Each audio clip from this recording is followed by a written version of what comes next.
বাংলাদেশ থেকে লোক ঢুকিয়ে দিচ্ছে, মুর্শিদাবাদে ঝামেলা করছে। কুণাল ঘোষ একটা পাগল ছাগলের কথা আপনি কেন বলছেন?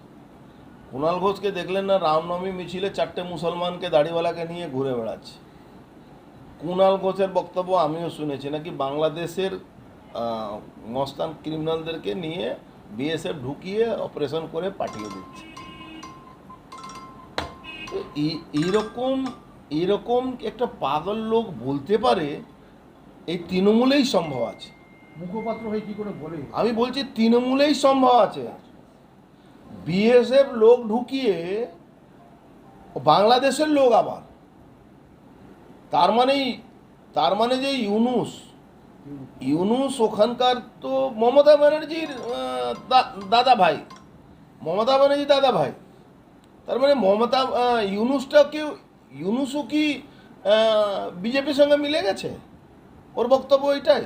তাহলে কি তৃণমূল চাইছে ঝামেলা হোক? তাহলে কি মমতা ব্যানার্জি এই যে মুসলমানদেরকে নিয়ে যে তোষণ করছে, মুসলমানদের দিয়ে নাচানাচি করলো, মুসলমানদের দিয়ে হিন্দুদেরকে খুন করালো, মারালো, দুজন হিন্দু লোক মারা গেল, বাপ বেটা মারা গেল, অত লুট সম্পত্তি হচ্ছে, কালকেও গন্ডগোল হয়েছে, কালকেও বহু জায়গা বম্বিং হয়েছে, সেখানে প্যারামিলিটারি কে রাস্তা দিচ্ছে না লোকাল পুলিশ।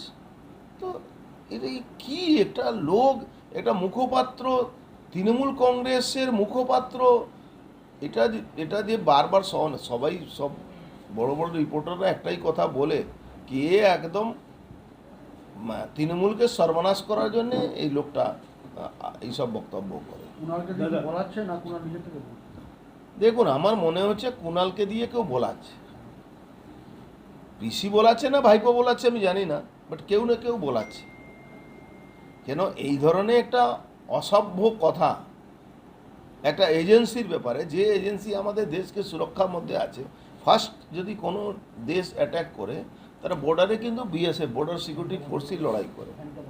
সেই জায়গা যে কথাগুলো বলছে, ইমিডিয়েট ওকে তো অ্যারেস্ট করে জেলে ঢুকিয়ে দেওয়া দরকার আছে।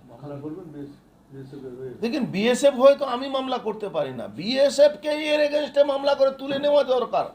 বিএসএফ এর ইন্টেলিজেন্স আছে, আমাদের দেশে যতগুলো ফোর্স আছে সবার একটা আলাদা ইন্টেলিজেন্স উইংস আছে, একে ঘাড় ধাক্কা দিয়ে তুলে নিয়ে গিয়ে ইন্টারোগেশন করা দরকার আছে।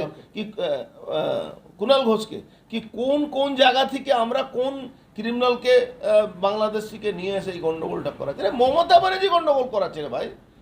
এই গরু ছাগলের কথা ছাড়ুন, মমতা ব্যানার্জি এই গন্ডগোলটা করাচ্ছেন। মমতা ব্যানার্জি এই